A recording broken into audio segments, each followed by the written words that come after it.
Fala pessoal, sejam muito bem-vindos. Esse aqui é o programa Dinheiro na Mesa, o programa semanal em que a gente responde as principais perguntas que a gente recebe lá nas nossas redes sociais.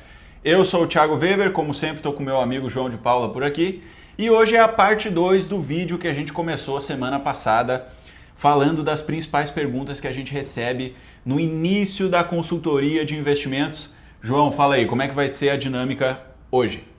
Muito parecida com o vídeo passado, mas dessa vez vão ser 3 perguntas e no último episódio, foi mais focado em corretora, banco, agora é focado em investimentos.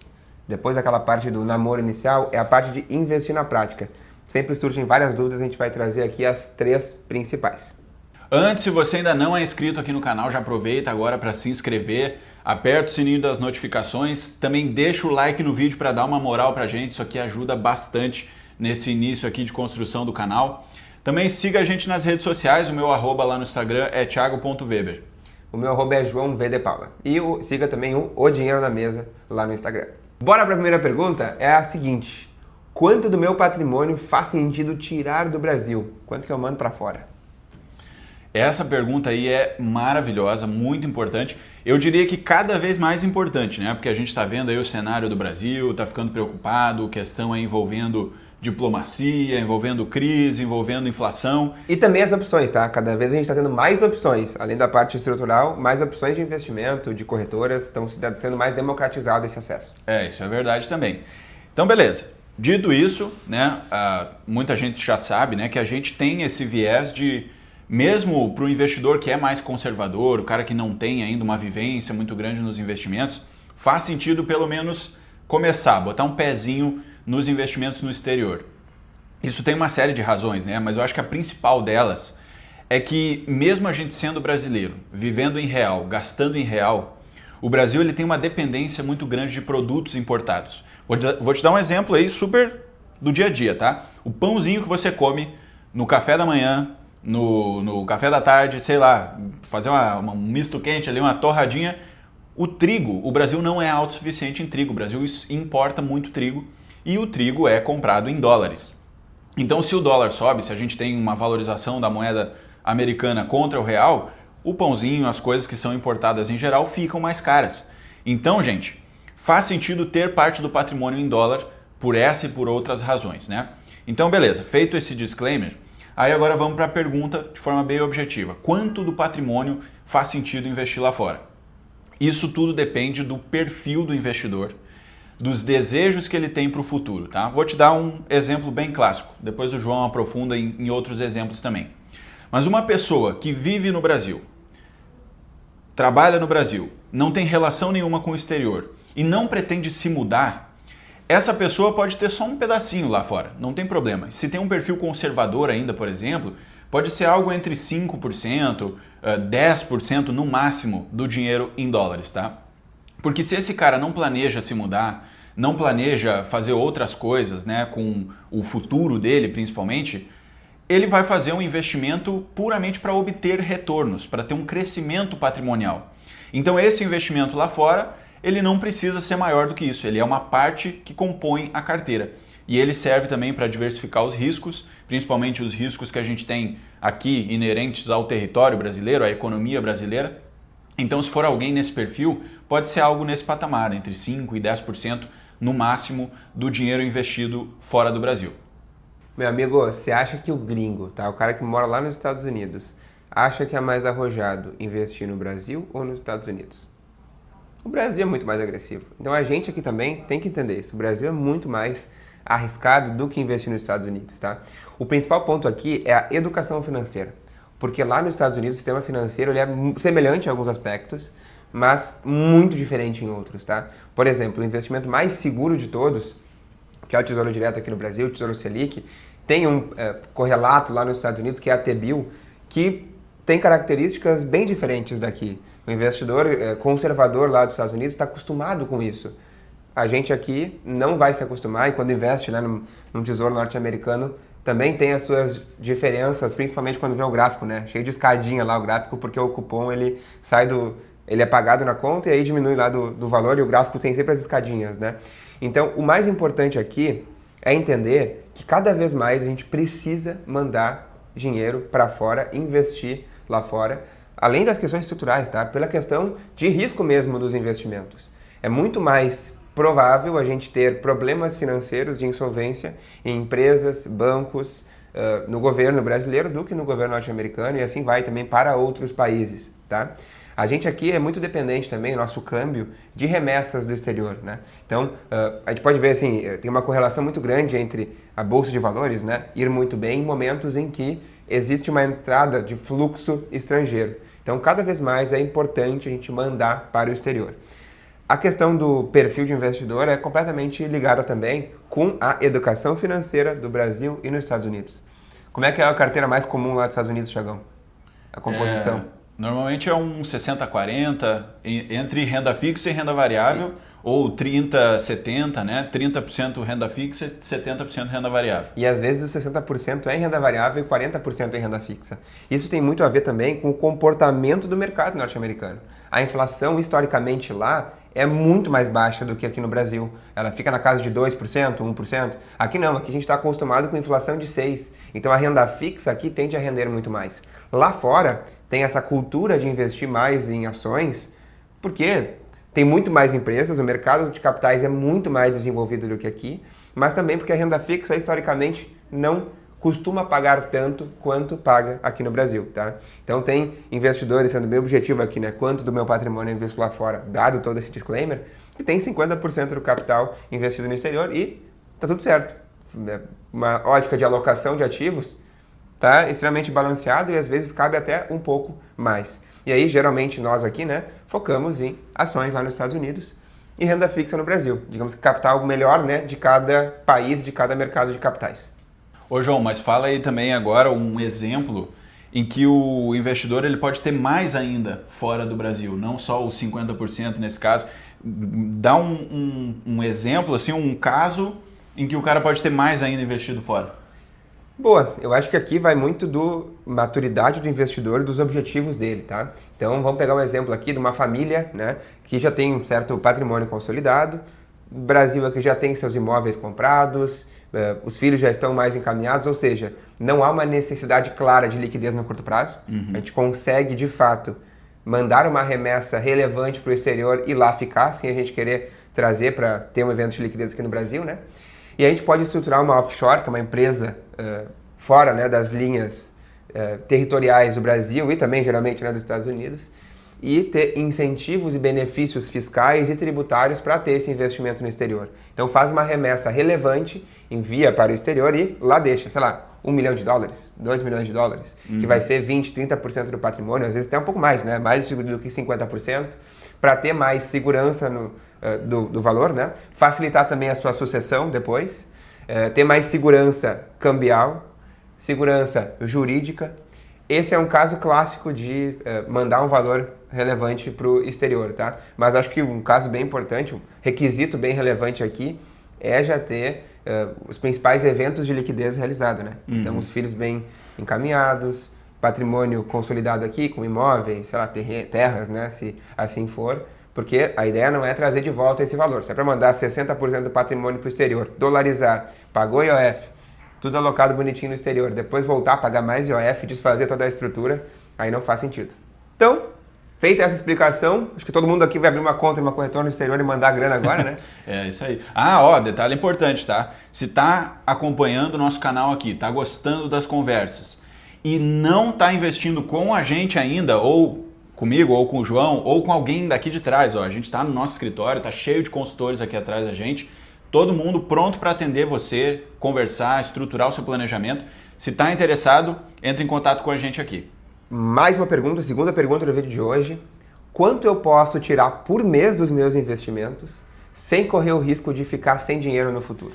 Essa pergunta aí, quem faz ela já tá com a cabeça correta, tá? Quem não faz essa pergunta, fica a provocação aí, tá? Porque, vamos pensar um caso genérico, né? Por que o investidor investe? Por que ele não faz o contrário? Por que ele não gasta todo o dinheiro que ele tem? Pô, o cara já acumulou lá 500 mil, 1 milhão, 2 milhões.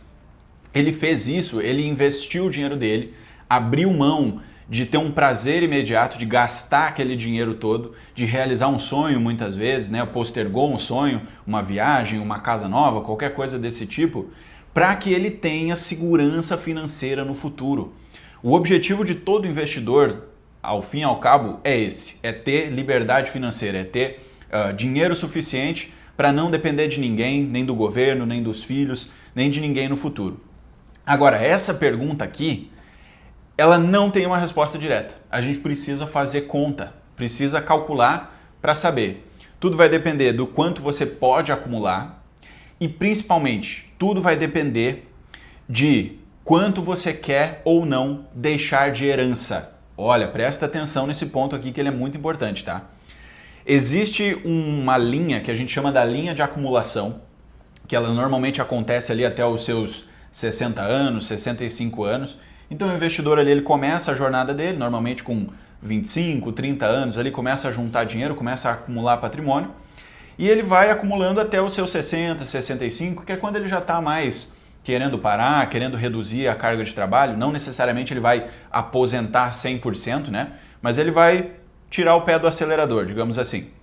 Aí nesse momento, ele vai passar a usufruir do patrimônio que ele acumulou, né? Então ele acumula até os 65 anos e depois ele começa a usufruir.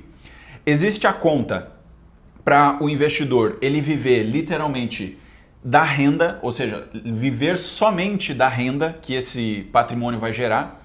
Se ele quiser seguir por esse cenário, o que vai acontecer no futuro? Ele vai deixar todo o patrimônio que ele acumulou como herança. Por quê? Porque ele só vai retirar o que rendeu. Ele não vai usar daquilo que foi acumulado, do montante principal. Ou seja, ele vai deixar um legado para a família dele, ele vai deixar um montante muito importante, muito relevante para os filhos e para a próxima geração. Tem muitos investidores que a gente atende que não querem isso, né? Não querem um cenário como esse.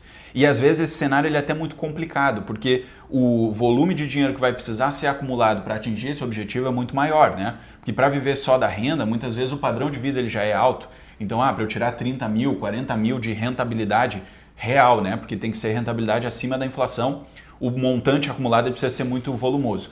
Então, um caso mais real, mais pé no chão, vamos dizer assim, é o caso que o investidor acumula dinheiro e ele usufrui tanto da rentabilidade como também do montante. Ou seja, ele vai sacando do dinheiro que ele juntou ao longo da vida. Aí, para essa conta, o que vai ser importante? A expectativa de vida. Às vezes a gente até costuma perguntar para o investidor, né? Cara, vamos lá, olha para os teus casos aí, dos teus familiares, ou até para ti mesmo, quanto tempo tu acha que tu vai viver ainda mais, né? Aí o investidor fala, pô, acho que 80 anos, 85 anos, 90 anos. A gente, via de regra, projeta que ele vai viver até os 100, né? Para ter uma margem de segurança. E se na família dele ele tem casos aí de gente que viveu muito tempo, a gente pode até esticar mais ainda essa expectativa, né? Então, a gente projeta o futuro e faz a conta reversa, né?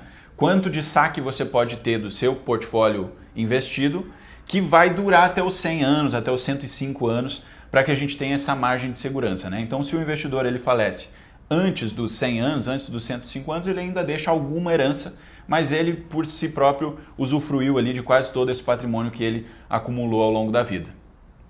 Um bom ponto aqui sobre o resumo do que o Thiago falou é que você sentou aqui com a gente, nessa mesa aqui, para fazer o planejamento de viver de renda, vão ter 3 opções. Opção número 1, o dinheiro nunca vai acabar. Tem 1 milhão, eu vou resgatar só o que rende desse 1 milhão, não vou encostar nesse 1 milhão nunca, vou resgatar só o que rende desse 1 milhão e acima da inflação. Eu tenho certeza que você já fez esse cálculo alguma vez na vida. Quanto que rende? 1%, sempre é 1%. Isso. Né? Quanto que rende? 1%, beleza. Então você tem 1 milhão, conta aqui rápida, rendeu 10 mil reais todos os meses, eu vou lá no mês seguinte, resgato os 10 mil reais, maravilha, tenho 1 milhão de novo. E assim sucessivamente. O que vai acontecer, meu amigo? Daqui a 20 anos, os teus 10 mil por mês que pingam na tua conta não vão comprar nem o cafezinho e o teu almoço, porque a inflação vai corroer esse teu dinheiro. Os teus 10 mil daqui a pouco vão valer 8 mil valores de hoje, 5, 2 e daqui a 100 anos vai valer quase nada. Porque a inflação vai aumentar, a tua necessidade vai aumentar e você não vai continuar resgatando os mesmos 10 mil, vai resgatar muito mais para pagar a conta, tá? Então, esse primeiro caso, ele é muito importante. Quer viver de renda e nunca diminuir o teu patrimônio, tem que pegar o que rende acima da inflação. Já vi muito problema nesse cálculo, tá? A pessoa projeta errado e lá na frente dá um BO gigante. Segundo caso, João, eu quero que o meu dinheiro acabe. Não tô nem aí para ninguém, não quero deixar dinheiro para ninguém, quero que acabe. Por quê? Não sei, não me interessa. Quero que acabe, tudo bem, vamos fazer o cálculo para acabar. Quantos anos? 80, 100, por aí vai. E tem o meio disso, né, o intermediário, que é eu quero deixar R$1 milhão para a pessoa XPTO. Beleza, vamos projetar para que acabe com R$1 milhão daqui a 30, 40, 100 anos, tá? Esse R$1 milhão pode ser corrigido pela inflação ou não. Aí é o desejo do investidor. E há uma relação muito importante entre a renda que você vai ter dos investimentos e o montante que você precisa ter. Então, se você quer que o dinheiro nunca acabe, renda vitalícia, só acima da inflação, vai ter um montante muito grande comparado ao montante do dinheiro acabar nos teus 100, 110 anos, tá? Essa relação é muito importante. E, de novo, gente, eu já vi muita gente tomar a decisão errada e se ferrar lá na frente porque não fez o cálculo certo. A conta vai chegar uma hora. E a gente entrou nesse ponto aí agora, várias vezes a gente mencionou, né? Depende do desejo do investidor de como ele vai deixar o legado para a família dele. Se é que ele quer deixar uma herança ou não, e como que ele vai deixar. E isso tem tudo a ver com a próxima pergunta, né, João? Como é que é aí a próxima pergunta? Com certeza.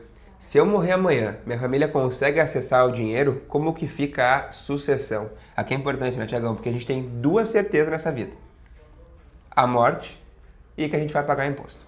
Exatamente. Aqui envolve as duas. Exatamente. Aí aqui, ó, esse é um ponto muito importante, né? E tem a ver também com o escopo aqui do nosso trabalho, porque a gente também faz o chamado planejamento sucessório, né? O planejamento sucessório é basicamente entender o que vai acontecer no caso de falecimento do proprietário dos bens, do dinheiro, nesse caso aqui que a gente está falando, né? Então, gente, quando o investidor ele tem o dinheiro tanto no banco ou na corretora, que tem relação aí com o tema do vídeo anterior que a gente gravou, né? Funciona da mesma forma, tá? Para acessar esse dinheiro, ele vai precisar entrar no processo de inventário, com uma exceção, que é o dinheiro que está investido em previdência privada. Esse dinheiro que está investido em previdência privada, ele serve, entre aspas aqui, tá? Como se fosse um seguro de vida que o investidor faz por conta própria. Ou seja, se ele colocar lá, por exemplo, R$100 mil numa previdência, ele pode indicar os beneficiários, pode ser a esposa, os filhos, um sobrinho ou alguém que ele quer beneficiar, ele indica esse beneficiário e no evento de falecimento, esse dinheiro todo vai direto para os beneficiários, sem passar pelo processo de inventário, tá? Então é um recurso que provê a liquidez numa eventual sucessão, certo? Feito esse parênteses aqui. Agora, se o investidor ele não indicar nenhum beneficiário, vai ir direto para os herdeiros legais, vai ir direto para quem deve receber a sucessão dele segundo a legislação brasileira.